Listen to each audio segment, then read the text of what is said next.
Hello friends, green gold nursery में आपका स्वागत है। और आज की इस वीडियो में हम चीकू की फार्मिंग के बारे में डिटेल्स में जानेंगे।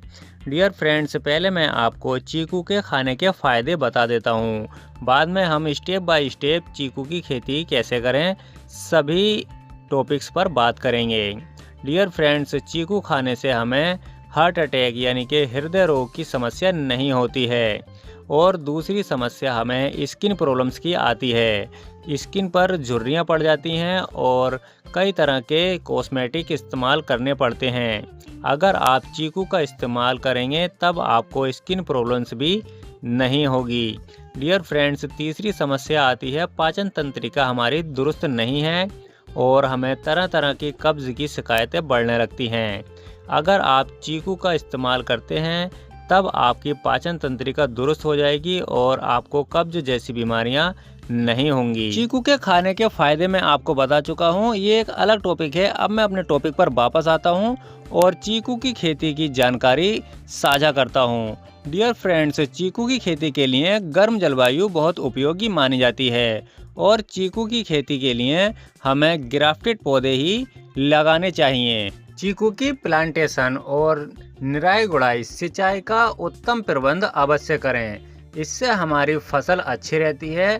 ज़्यादातर आप ड्रिप एरीगेशन का इस्तेमाल करें, इससे हमारे पानी की बचत होती है और फल में वृद्धि होती है। और हमें सबसे पहले इसकी वैरायटी का सिलेक्शन करना होता है। काली पत्ती और ताइवानी चीकू दोनों ऐसी वैरायटी हैं जिसमें कि रोग प्रतिरोधक क्षमता बहुत अधिक होती है और फल बहुत अच्छे साइज का क्वालिटी वाला आता है। डियर फ्रेंड्स, अब हमें इसकी प्लांटेशन के बारे में बात करेंगे।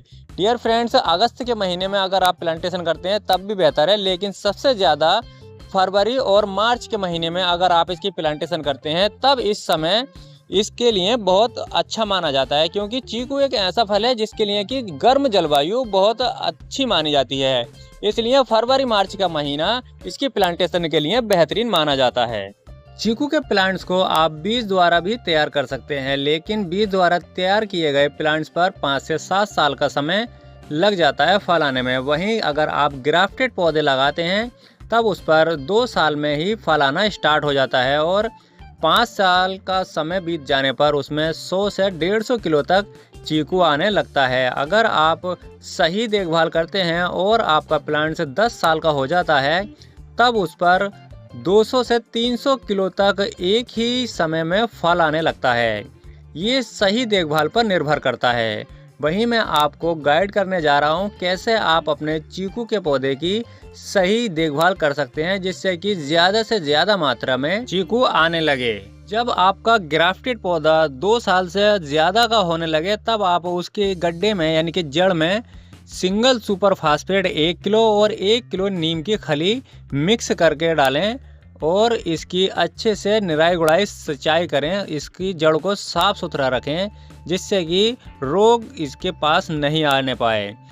ऐसा करने से आपके प्लांट्स की ग्रोथ बहुत तेज़ी से बढ़ेगी और जब आपके प्लांट्स पर लगे कि इस पर अब फूल आने वाला है तब आप इसकी अच्छे से धुलाई कर दें।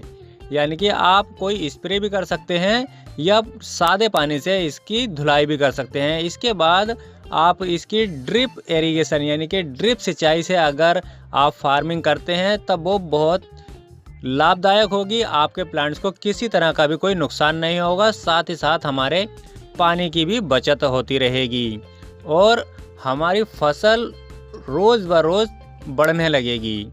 अगर आप ड्रिप एरीगेशन करते हैं तो इससे हमारी फसल बहुत शानदार रहती है और हमारे फल फूल झड़ने की समस्या नहीं आती है। कई बार ज़्यादा सिंचाई होने से ओवर वाटरिंग की वजह से हमारे फल नहीं रुक पाते हैं और उस पर फफूंदी या सड़न की शिकायत आने लगती है। अगर आप ड्रिप एरीगेशन करते हैं तो इससे नियमित रूप से सिंचाई होती है, फल फूल झड़ने की समस्या और फफूंदी की समस्या नहीं आती है। अगर आप ड्रिप एरीगेशन नहीं करते हैं, नॉर्मल सिंचाई से आप फार्मिंग करते हैं, तब आप 15 से 20 दिन के अंतराल पर इसकी सिंचाई कर सकते हैं। और जब आपका प्लांट 5 साल का हो जाए तब आप उसमें 1 किलो यूरिया, 1 किलो SSP और 1 किलो पोटास मिक्स करके 2 भागों में दें। जून जुलाई में दें और अक्टूबर नवंबर में दें। इससे हमारे फल की वृद्धि हो जाती है और फल झड़ने की समस्या खत्म हो जाती है। साथ ही साथ हमारे फल बहुत अधिक मात्रा में आते हैं। साल में एक बार हमें अपने प्लांट्स की प्रूनिंग ज़रूर करनी चाहिए, जिससे कि हमारे प्लांट्स की ग्रोथ बनी रहती है। जैसे कि डेड ब्रांचें होती हैं या कुछ ऐसी ब्रांचें हैं जिन पर कि फल नहीं लगता है, तब हमें हार्वेस्टिंग के बाद इसकी प्रूनिंग कर देनी चाहिए। ऐसा करने से हमारे प्लांट्स पर नई ब्रांचें आती हैं और ज़्यादातर फल जो है वो नई ब्रांचों पर ही आता है, जिससे हमारे प्लांट्स की ग्रोथ भी बढ़ती है और फल अधिक मात्रा में आता है। डियर फ्रेंड्स, हमारा फूल झड़ने से रुक जाए और फल सेट होने लगे, तब हमें रोगों से लड़ने के लिए कौन से स्प्रे करने चाहिए। अगर हमारे प्लांट्स पर फ्रूट बोरर की समस्या आ रही है, तब हमें नीम के तेल का स्प्रे करना चाहिए। और अगर फंगस का अटैक देखने को मिले, तब हमें कॉपर ऑक्सीक्लोराइड का स्प्रे करना चाहिए। इन स्प्रे शेड्यूल से हमारे फ्रूट बोरर और फंगस की समस्या दूर हो जाती है।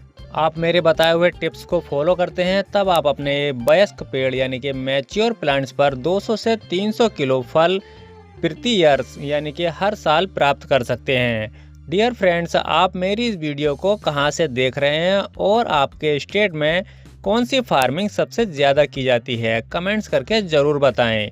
अगर आपको सपोता यानी कि चीकू के प्लांट्स चाहिए, तब आप ग्रीन गोल्ड नर्सरी पर विजिट कर सकते हैं।